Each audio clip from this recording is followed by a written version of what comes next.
I remember the exact moment everything cracked. I was sitting at the kitchen table, scrolling mindlessly through my emails, when my phone buzzed. It was a call from Linda, my wife's mom. Sweet woman. Old-fashioned. The kind that still sends handwritten cards for birthdays and wraps gifts in thick, glittery paper. A few days earlier, she'd sent me a box of refrigerated gourmet chocolates. A classy, thoughtful gift. I hadn't touched a single one. I picked up the call and said, "Hey, Linda." She replied with a warm tone. "Hi, sweetheart. How were the chocolates?" I smiled, but it wasn't a happy smile. I was already suspicious. Things had been off with Madison, my wife, for weeks. No, months. Cold showers. Late-night girls' nights that ended at 2 a.m. Locked phone. New lingerie she never wore for me. My gut knew something was wrong, but my brain refused to believe it. Until now. I answered calmly. My wife ate them all. There was a pause. Then her voice, fragile, trembled through the line. What? Are you serious? Before I could say anything else, another call buzzed in. Madison. I didn't even say goodbye to Linda. I just stared at the screen. I answered with a dead tone. Hello? Her voice came sharp, like a whip. Why would you say that to my mom? I stayed silent. Answer me, Jordan. I leaned back in my chair and asked, What's in the chocolates, Mads? She didn't speak. I could hear her breathing, though. Fast. Panicked. You didn't expect me to say that, did you? I added, coldly. She finally said something, but it wasn't what I expected. You're being ridiculous. That was her first line of defense. Not denial. Not confusion. Just gaslighting. My hands were shaking, but my voice stayed steady. You ate all of them. All 12. I didn't even open the box. So, she snapped. I could almost hear her trying to calculate how much I knew. That's the thing about liars. They don't get caught by the lie itself. They get caught by not knowing how much you already know. I hung up. I didn't say another word. Instead, I grabbed the box from the trash, peeled back the lid again, and saw it. One chocolate left. White shell. Raspberry ganache. Tucked into the side of the box was a tiny note. Folded. Not meant for me. It was handwritten. Sloppy. Masculine. To M. I miss the taste of your lips. Hope this reminds you of our nights. K. My vision went red. I stood up so fast my chair fell backward and hit the floor. My heart was pounding out of my chest. I stared at the note again, just to make sure I wasn't imagining it. I wasn't. I picked up the phone. Called her. She picked up immediately. Jordan, if you keep acting like this, we're gonna have serious. Who's K? Silence. I asked you a question, Madison. Who the F is K? Click. She hung up. I stood in that kitchen, alone, with the empty box, the tainted chocolates, and a shaking hand. Everything around me. Our photos on the wall, her yoga mat in the corner, the half-full wine glass from the night before, suddenly looked like props in a staged play. And I was the idiot in the audience who didn't realize the show was fake. But now I saw it. Every late-night text. Every time she came home tired. Every time she turned away from me in bed. She was letting someone else taste her lips. I stormed into the bedroom. I ripped open the drawer where she kept her old phones. She had a habit of never resetting them. Dumb move. I powered one on. No password. Goldmine. Within 5 minutes, I was looking at a thread from 2 months ago. Contact name, Kevin. Pictures. Texts. Voice notes. I felt like I was being stabbed repeatedly by someone I loved. Like my soul was being chewed up and spit out. One message stood out. I think he suspects something. I ate the chocolates in front of him just to see if he'd notice. This wasn't just betrayal. This was a game. She was laughing behind my back with another man. My vision blurred again. My mouth was dry. And in that moment, I realized I wasn't sad. Not yet. I was boiling with something far darker. I wasn't just cheated on. I was mocked. Used. Played. And if she thought I was just going to sit here and cry over fancy chocolates and a cheap thrill, she didn't know me at all. Not yet. But she would. I didn't sleep that night. I sat on the edge of our bed, in the dark, staring at the wall. Her perfume still lingered in the room, a scent I used to love. Now it made my stomach turn. The front door creaked open at 2:38 a.m. I didn't move. I heard her heels click on the hardwood. Casual. Like nothing happened. She stepped into the bedroom, flipping on the light, freezing when she saw me sitting there. You scared the hell out of me, she muttered, dropping her purse on the chair. I stared at her. Cold. Silent. You're being weird again, she added, slipping off her heels. I saw the messages, I said.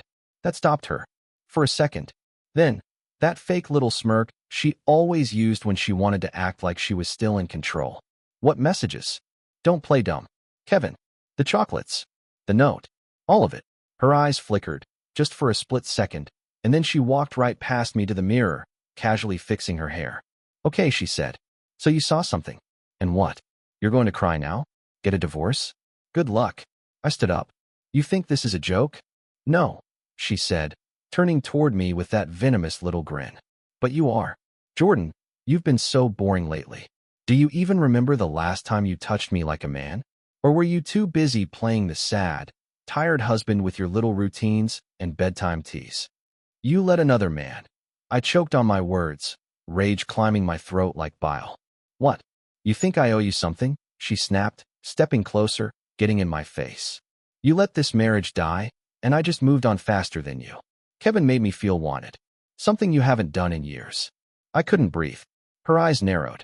You should be thanking me for not rubbing it in your face. You ate chocolates in front of me that were from him. I was hungry, she smirked. I wanted to scream, to throw something. But instead, I walked out, grabbed my keys, drove until I didn't know where I was. At sunrise, I was parked at a beach overlook, the wind howling through the open window. I sat there watching the waves crash. My phone buzzed again, 3 missed calls from her. A text, come home. You're being dramatic. I laughed like a man who had lost his mind. She didn't get it. She never would. When I finally came back that afternoon, she was on the couch, legs crossed, scrolling her phone like nothing had happened. I'm going to talk to a lawyer, I said. Cool, she replied without looking up. I'll take the house. I stopped mid-step. What did you say? She turned to me, eyes gleaming with cruelty. I said, I'll take the house. My dad put money into the down payment. We'll say it was a gift to me.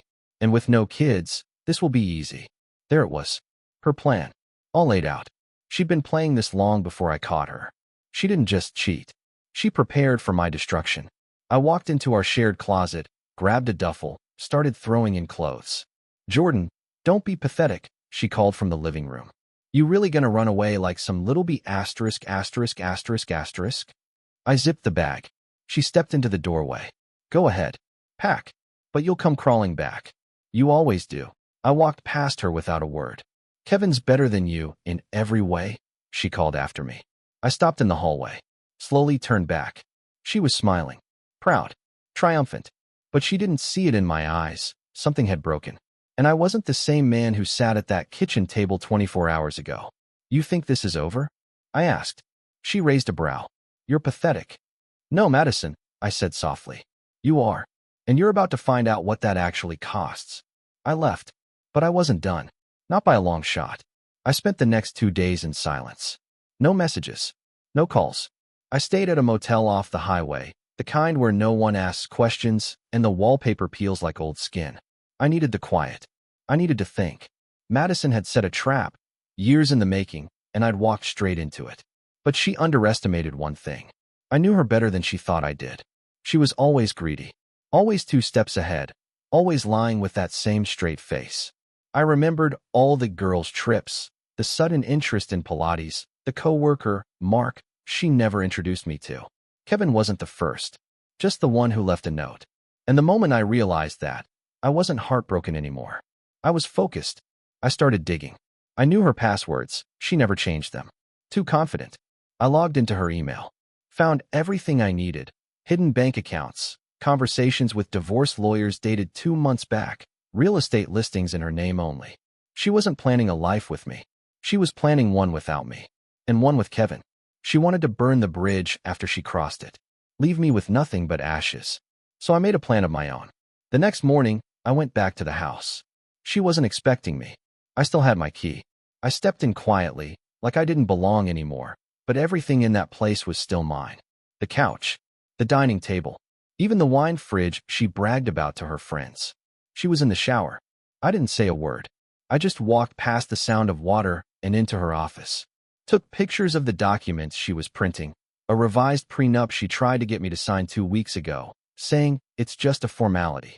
I was a fool for even reading it back then. Now I was laughing inside. Her laptop was open. So was the webcam app. That's when it got even worse. There were saved files. Recent. Videos.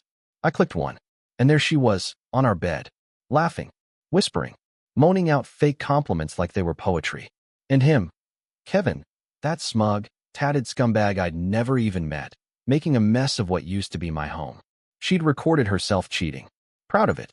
My hands curled into fists, knuckles white, but I forced myself to breathe. I copied everything, transferred it to a drive, left nothing untouched. Then I made one final stop before leaving, her closet. She used to keep a shoebox of cash tucked behind the heels she never wore. I counted exactly $3,400. Took half. Left a note. You'll need this more than I do. And then I was gone. When she came out of the shower, I was already driving away. An hour later, my phone rang. I let it go to voicemail. Another call. Then another. Finally, a text. Where is my money? Then, what the hell did you do to my computer? Then, answer me. UF **ing coward. Asterisk. The more she panicked, the calmer I felt. Like someone who'd finally surfaced after drowning in someone else's lies for years. That night, I met with the lawyer. Explained everything. Showed him what I had. He didn't blink. We're going to bury her. The next morning, her mother called again. This time, I picked up. I need to apologize, she said quietly. For what? I asked, though I already knew. I didn't know. About Kevin. I didn't know he was the one sending the chocolates. I thought they were for me. But I found out later. I'm so sorry. Her voice broke. And for the first time in days, I felt something close to peace. She played both of us, I said. I warned her once, Linda whispered. Told her not to turn into her father. I didn't know what that meant, and I didn't ask. We hung up after that. Later that night, Madison showed up at the motel. How she found me, I don't know. But there she was, banging on the door like a storm. I opened it. Her eyes were wild. Red. Her mascara smeared. She looked like a woman unraveling. You think this is funny? She hissed. I didn't answer. You stole from me. I let the silence stretch. You want to destroy everything we had because I made one mistake? One. I said. This wasn't one. You turned our marriage into a graveyard. Her lip trembled, and for a second, I thought maybe, she'd feel something. Then she slapped me. Hard. But even that didn't hurt as much as the day she smiled while lying to my face. You'll regret this, she said through her teeth. You'll end up alone. I closed the door in her face. And this time, I didn't look back. The next morning, I sat alone in a diner off the interstate, nursing burnt coffee and flipping through the papers my lawyer had drawn up. Madison hadn't stopped texting. Her last message was just one word. Please. But there's a certain kind of silence a man finds when he's already died inside. And I had. The version of me who loved her, who believed her, who defended her. He was gone. Buried the moment I saw that note in the chocolate box. I finished my coffee, signed the papers, and texted her a photo of the signature. She called within seconds. I didn't pick up. I sent a single message. You'll be served by Friday. Don't be home. The silence that followed was the loudest she'd ever been. I went back to the house once more, not to see her, but to grab what mattered. A few photo albums. My grandfather's watch. The vinyl collection we bought together, but she never touched. I packed fast. Efficient. Halfway through, I heard a car screech up outside. My heart sank. She wasn't supposed to be here. The front door slammed open like a movie scene. And there she was, messy hair, eyes bloodshot, fury written all over her face. She marched in like she still owned the place. You have no right to do this, she spat. I didn't even flinch. Get out. You're not throwing me out of my own house. This house was mine before it ever became yours. Your name's not even on the mortgage. She stared at me like I'd slapped her. You don't get to erase me, Jordan. I'm not erasing you, I said calmly. I'm finally seeing you. She stormed over to the boxes. Started ripping things out. Photos, books, clothes. Screaming like a child having a tantrum. You think you're some kind of hero now? She shouted. You think you're the victim? No, I said. I think I'm done being your fool. She stopped. Something shifted in her eyes. You loved me, she said, quieter now. Almost a whisper. I did, I replied. And that's the worst part. She took a step forward, reached out, almost touched my arm. We can fix this. I laughed. Actually laughed. You filmed yourself cheating in our bed, I said. You lied to my face for months. You had an exit plan. You tried to make me think I was crazy. She was quiet. Then came the switch. Her mask fell back into place. You'll never find someone like me again, she said coldly. God, I hope not. I walked past her with the last box and didn't even look back. As I packed the car, she stood in the doorway watching me like she was waiting for me to beg. Like there was still a version of this story where she wins. But not this time. I left. Drove straight to my brother's place 3 hours north. Stayed on his couch for 2 weeks. Told him everything. And man, I've never seen Jason look at me like that. Like I'd crawled out of a war zone. He didn't say much at first. Just handed me a beer and turned on the game. You know, he finally said, you were never yourself with her. That hit harder than I expected. He was right. I spent years shrinking to fit inside whatever mold Madison needed me to be. Quiet when she wanted attention, patient when she was cruel, forgiving when she didn't deserve it. Now, for the first time in years, I was just breathing. The divorce moved fast. Her lawyer tried to drag it out, but the evidence I had shut that down. The video, the texts, the emails, the finances. It all painted a picture she couldn't escape. She tried to play the victim. Publicly, of course. Told mutual friends I was cold, controlling, emotionally distant. But those same friends had seen her out late, had heard the rumors, had watched her behavior shift like a mask slipping off. No one believed her. And she hated that more than anything. Not losing me. Not the house. Not the money. No. It was losing control of the narrative. A few weeks after the court date, she sent one last message. I made mistakes. But I did love you, Jordan. I just got lost. I didn't respond. Because the truth was simple. She didn't get lost. She chose the path. And now, she could stay there. Alone. A month passed. I moved into a small apartment above a bookstore downtown. It smelled like dust and paper and old wood, and I loved it. There was no marble kitchen, no chandelier above the dining table, no stage floral arrangements. Just peace. Just mine. At night, I'd sit on the little balcony, drink cheap whiskey, and let the cold air fill my lungs. Sometimes I'd stare at my reflection in the window and try to figure out who the hell I was now. Because when you build your life around someone like Madison, when every day is shaped by her moods, her lies, her drama, you forget. You disappear. But I was starting to come back. One evening, Jason showed up with pizza and a grin. You're finally looking human again, he said, kicking off his boots. Feels like it, I nodded. You know she's with someone else already, right? I didn't react. Kevin. Jason shook his head. Nah, some other guy. Real estate agent. Older. Drives a Benz. Guess Kevin figured out what she was real quick. I didn't ask for more. I didn't want more. Let her jump from man to man, trying to fill that empty pit in her soul. She'd never stop. I realized that now.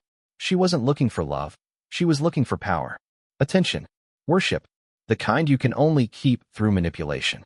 Jason handed me a slice and said, proud of you, man. You didn't just walk away. You survived her. It was the first time I'd felt that. Like maybe I hadn't just lost something. Maybe I'd escaped. But life wasn't done with me yet. A week later, I got a call from a number I didn't recognize. I answered without thinking. Jordan. It was Linda, Madison's mom. Hi, I said cautiously. Hi. I need to talk to you, she said. Please. It's important. I met her at a small cafe on the edge of town.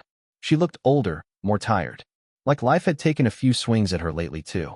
I shouldn't be here, she said as she sat down. But I need to tell you something. I leaned in. She took a deep breath. Madison's father. He was just like her. Worse, maybe. Manipulative. Cheated constantly. Lied like it was breathing. I didn't say anything. She saw that as a child. And somewhere along the way, she learned it wasn't something to hate. It was something to copy. I stared at my coffee. She always admired him, Linda said. Even after he left us. She became him. And I let it happen. I didn't know how to stop it. A long silence stretched between us. I'm not asking you to forgive her, she added quickly. I wouldn't. I needed you to know. None of this was your fault. It was strange, hearing that from her. Like closure had been gift-wrapped and handed to me by someone who used to feel like family. I appreciate it, I said quietly. Before she left, she reached into her purse and slid a small envelope across the table. What's this? Something I found.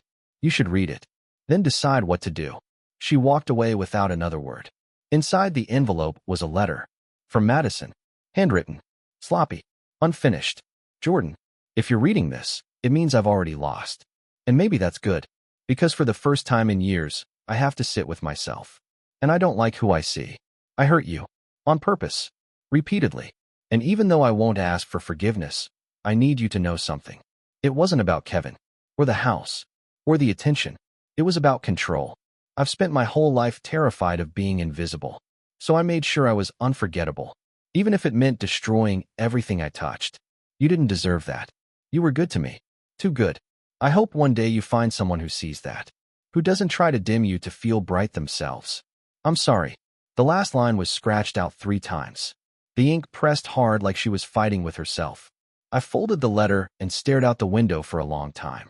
Did it change anything? No. But for the first time, I felt something close to pity. Because Madison wasn't a mystery anymore. She was a warning. 2 months after the divorce was finalized, I walked past our old favorite diner. Madison and I used to come here every Saturday morning like clockwork. She'd always order the same thing: avocado toast with extra lemon and black coffee. I used to tease her about being a walking stereotype. She'd roll her eyes, pretend to be offended, then kiss me across the table. I stood outside for a second, watching a couple inside laugh together at some private joke. For a brief moment, I felt that old ache, like a ghost of a life I thought I had. But it didn't hurt the same way anymore. I didn't walk in. I kept walking. Back at my apartment, I sat down with my laptop and opened an email from my lawyer, the final settlement confirmation. Madison got nothing extra. I'd kept the house, most of the assets, and, most importantly, my dignity. She had tried to bleed me dry and walked away with her lies exposed, and her reputation cracked in all the circles she used to care about. Poetic. I got up, made a drink, and sat on the balcony. The city buzzed below me, strangers moving through their own chaos, unaware that just months ago, I'd been drowning in mine. My phone lit up. A message from an unknown number. I already knew. You're probably happy now. Good for you. You were never strong enough for me anyway. She just couldn't help herself. Still trying to claw her way back into my head. Still pretending she was the one walking away. I didn't answer. Instead, I scrolled through my camera roll, looking for a photo I'd taken 2 weeks ago. It was nothing special, just me, my brother, and a few guys from work around a fire pit, laughing about something stupid. I looked relaxed. Free. I saved that photo to my lock screen. Not to forget Madison, but to remember me. The me that existed before her, the one she tried to erase. The one who had learned, through the fire and betrayal, that peace isn't something someone else gives you. It's something you take back, one piece at a time. A week later, I bumped into Kevin. It was in the parking lot of a grocery store. I was carrying a bag of oranges.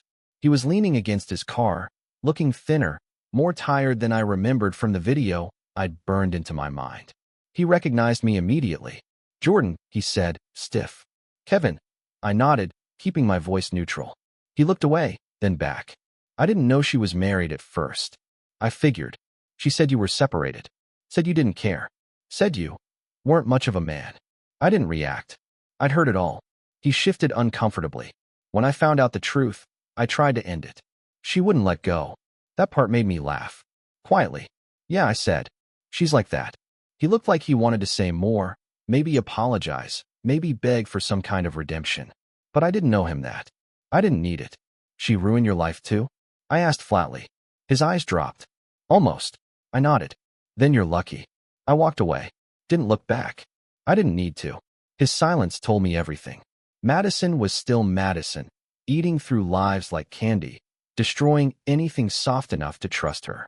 Later that night, I got a call from Linda again. "Just checking on you," she said gently. "I'm good." "Really? Really?" She paused, then said, "You know, I never thought I'd say this, but thank you for loving her. As long as you did, even if she didn't deserve it." I didn't know what to say to that. So I just said, "Take care of yourself, Linda." "You too, Jordan." I hung up and sat there for a while, listening to the hum of the city outside. I wasn't broken anymore. I wasn't angry. I was healing. Slowly. Quietly. Honestly. And Madison? She was exactly where she belonged, behind me. It was a random Thursday when I got the invitation. A mutual friend from our old social circle, the ones who always smiled too wide and gossiped too loudly, was throwing a birthday party. A big one. One of those upscale rooftop events with string lights, overpriced cocktails, and too many people pretending to like each other. I almost deleted the message without replying. But then I saw the guest list. Her name was on it. Not that I wanted to see her. Not that I wanted to open that wound again. But something inside me, something quiet and sharp, said, go. Not to talk. Not to fight. Just to look her in the eye and know I didn't feel anything anymore. I showed up in a black button-up and jeans. Clean shave. Steady hands. When I walked in, a few people looked surprised to see me, like I was supposed to still be buried in the wreckage. But I wasn't. I moved through the crowd like a man who'd learned how to walk again. And then I saw her. Madison. Across the room. Hair different, shorter, sharper. Her face looked thinner. That forced laugh she always used in photos was plastered on while she clung to the arm of some guy who looked like he leased everything in his life, including confidence. Our eyes locked. She froze for a split second, and I saw it. Panic. She wasn't expecting me to look better. Happier. Whole. She excused herself from her date and started walking toward me. I stayed still. She stopped a few feet away, arms crossed like she was bracing for impact. You look different, she said. You don't, I replied. Her eyes narrowed just slightly, a flicker of the Madison I knew. So this is where you've been hiding? She asked. I wasn't hiding. She glanced around. You came alone? On purpose. She smirked, trying to find a foothold in the conversation. Well, congrats. You survived. I didn't just survive, I said. I got better. Her jaw tightened. You always did love playing the victim. And you always loved creating them. She opened her mouth like she was going to come back with something clever, but no words came. Just silence. And that same expression she wore the day I handed her the divorce papers. The look of a woman who just lost control and didn't know how to pretend she hadn't. I stepped closer calmly. You know what I realized? I asked. She didn't answer. That everything you ever did, the lies, the games, the cheating, it wasn't about me. It was about you needing to feel powerful because deep down, you know exactly what you are. Her eyes flashed. Alone, I added. And then I turned and walked away, right past her, into a conversation with people who hadn't looked at me like a victim in months. People who saw me, not the mess she left behind. She didn't follow. I didn't need her to. That night, I walked home. No Uber. Just the sound of my footsteps and a calm I hadn't felt in years. I stopped at a crosswalk and realized I wasn't thinking about her anymore. Not the way I used to. Not the way she probably thought I would forever. She was just gone. Not in body, but in meaning.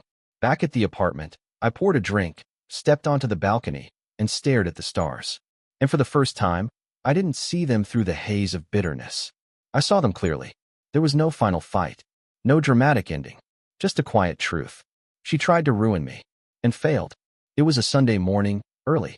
The kind where the city's still asleep, and the only sounds are birds and the occasional car in the distance.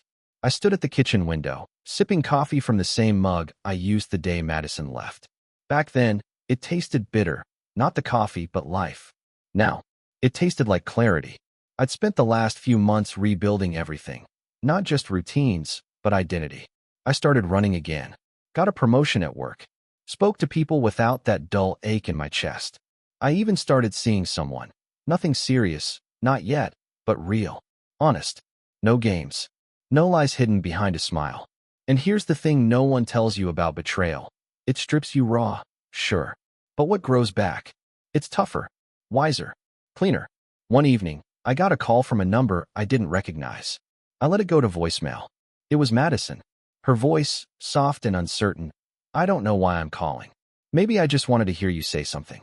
Anything. I saw that photo of you at the lake, the one with that girl. You looked different. Lighter. I guess I just wanted to know if you think about me. I still dream about you sometimes. I deleted the message. Not out of hate. Out of peace. That's the difference now. Before, I'd play it in my head on a loop. Now, it was just another voice I didn't need to hear. Another chapter already closed. I walked to the balcony, leaned on the railing, and took a deep breath. The air was cool, the sky pink and gold with sunrise. And in that moment, I felt it. Freedom. Not just from her. From the version of me that tolerated her. I'd lived through the storm. And not only did I survive, I walked out of it better, clearer, stronger. To anyone reading this, anyone who's had their heart ripped apart by someone they trusted, hear this. You're going to hurt. You're going to question everything. You'll replay conversations, dissect every glance, every lie, every red flag you ignored. But one day, You'll wake up, and they'll be gone. Not just physically, gone from your spirit, gone from your hope. And you'll look in the mirror and see someone who didn't just make it through, but rose. So no, I don't think about Madison anymore. I think about what's next.